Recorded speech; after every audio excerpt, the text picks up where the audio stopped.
guys, it's Peter from Embrace here, and I just want to welcome you to today's video.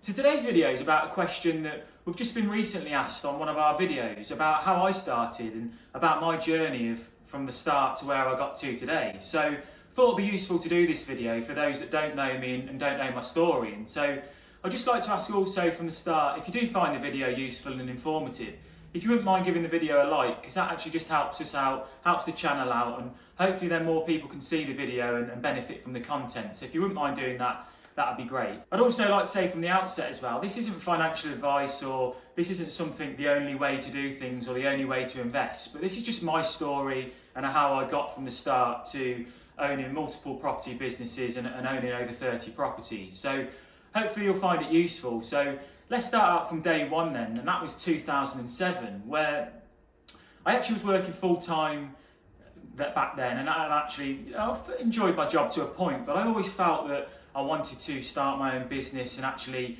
invest in property as well. And so I seen a course advertised, and I also read lots of books on the subject, and so decided at that point to really get myself as knowledgeable as possible. Simultaneously as that was happening, I was actually buying my first home to live in, and that was from money that had been saved up, and that allowed me to purchase my first house. And I then actually remortgaged the house soon after to actually refurb the kitchen, or that's what I thought I was going to do. But like I say, as I started out, I was building my knowledge, and that's really important at the start, is just build your knowledge as much as you can. So there's loads of free resources out there, such as YouTube videos, books.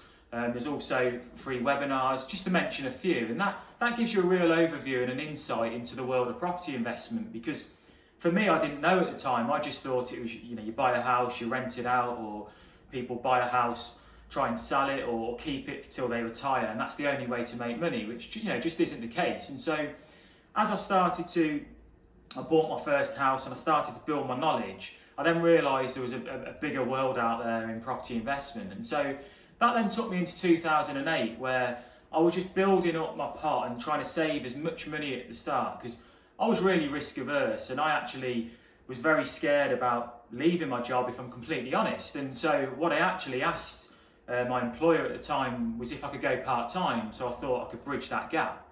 Now, that was not an option at the time, and it just wasn't looked at all. So the only thing I thought I could do is stay another 3 or 6 months, really build up that pot of money behind me, and then sort of take that leap of faith, and that was my plan. So that leap of faith came in June 2009, where I remember my final day. It was a Friday. It was actually a lovely day as well, so it was in the summer.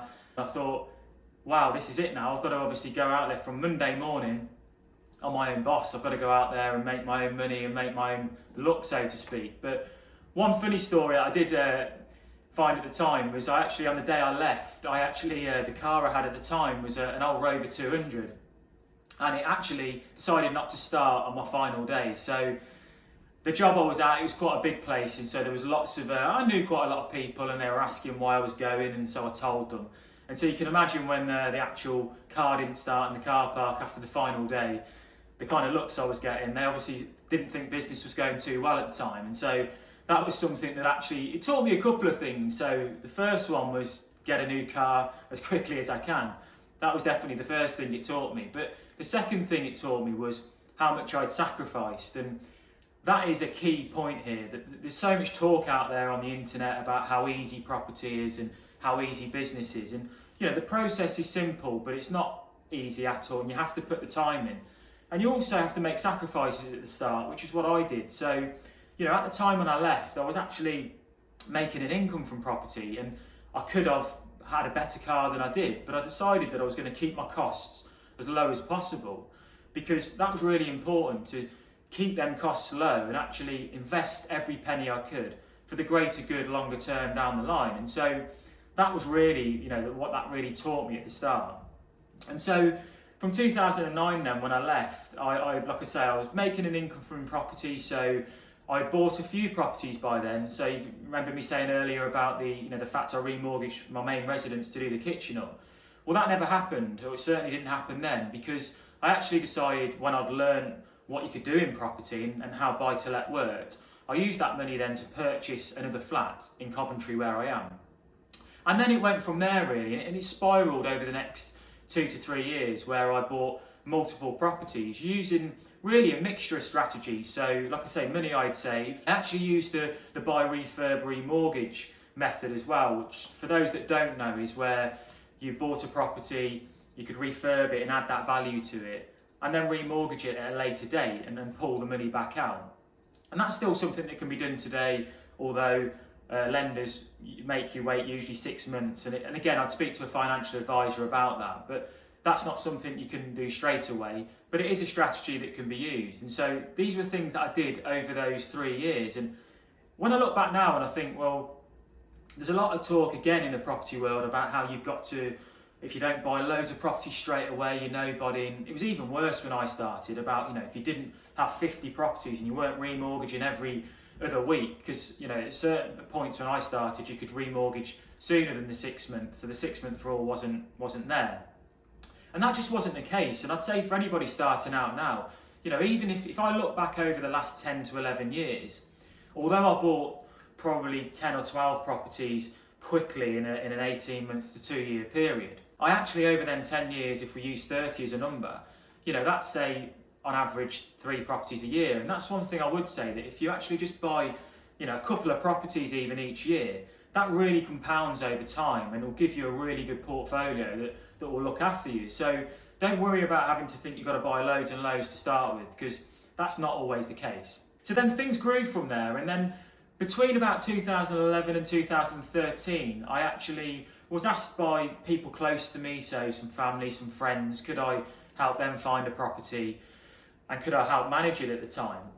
And that really then was how Embrace Property was born in 2013. And so, because I was doing it for people closer to me, we decided to start the business, employ somebody. So all my properties were managed in-house, and then we began to manage properties and let properties for other investors. And then we also had the sourcing service as well, which obviously found properties for other investors too. And so that's also the point where I then began to build that business from 2013 to where it is today, where we've got a lot more people in the team. We manage hundreds of properties. And that was something then that I really focused on that time, was using then the income I was making from the business as well to either live on that and reinvest all of my rental income, or do it the other way around, where you can live on some of the rental income that you've got and actually invest the money that you're making from the business as well. And that's when I realised about sourcing properties as well. So if you are doing that as a business, when I started, I was looking really for probably anywhere between 15 and 20,000 as money for a deposit.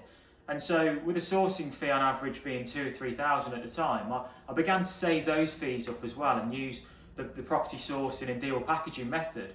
And so as I saved those fees, obviously paid my tax on the income and saved what I could, that then allowed me to build up deposit money as well. So that was just another way that I was able to reinvest that money. And so that's really important as well, is thinking of different ways. So that might be another business, or that might be other property strategies such as property sourcing for others, or joint ventures, which is something I've used as well. So there's other ways of raising capital, so I wouldn't let that stop you.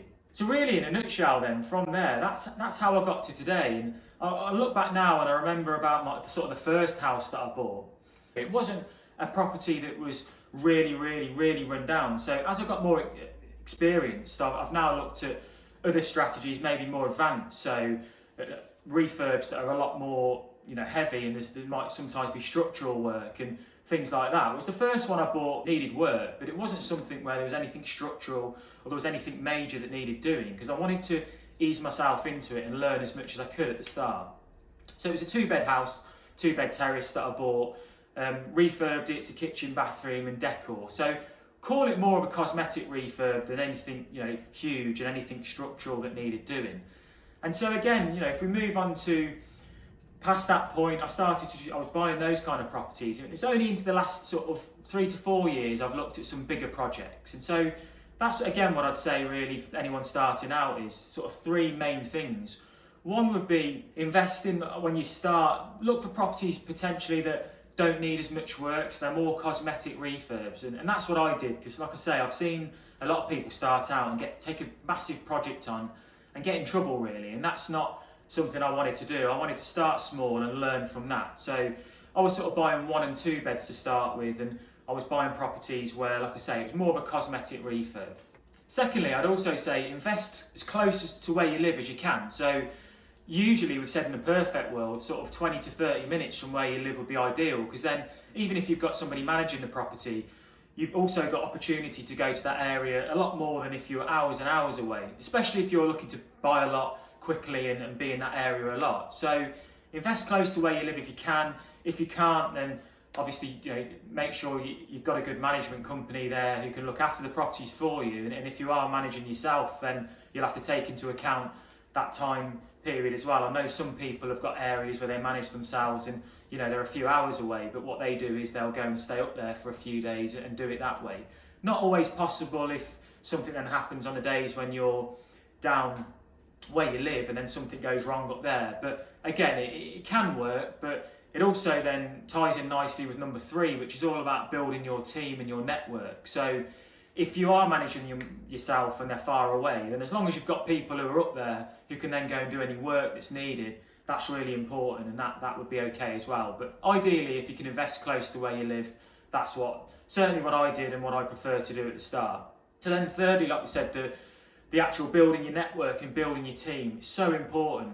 People have probably heard the saying, your network is your net worth, and a lot of that is because sometimes if you've got questions or you need to know something, if there's people in the field, you can actually learn from each other, bounce off each other, and actually find out about the market, what's going on in property at that time. And that's something when I started that I was a bit concerned about, because I heard about all the talk of property moving, property prices going down. I started in a recession, so you can imagine what most people on the street were thinking and saying then. But as I got into the world and dealt with other investors, other people who had walked that walk, I realised there was an opportunity there and that I could be successful if I just networked and dealt with the right people. So that's really in a nutshell, certainly as much as I can do in this video. And hopefully you found that useful, and that's given you an insight into how I started and how I am where I am today. Like I say, I just believe, I'm a normal person, a normal guy who just went out, wanted to invest and had a sort of goal and a dream moving forward. And so it can happen, you can do that yourself as well. Just make sure you get the right advice where needed. Make sure you do follow some of the steps in this video if that's how you're going to do it. And actually, if you are looking to get into property and take that, that plunge, then please leave any comments below. If we can help some more, that would be great, and hopefully speak to you all soon.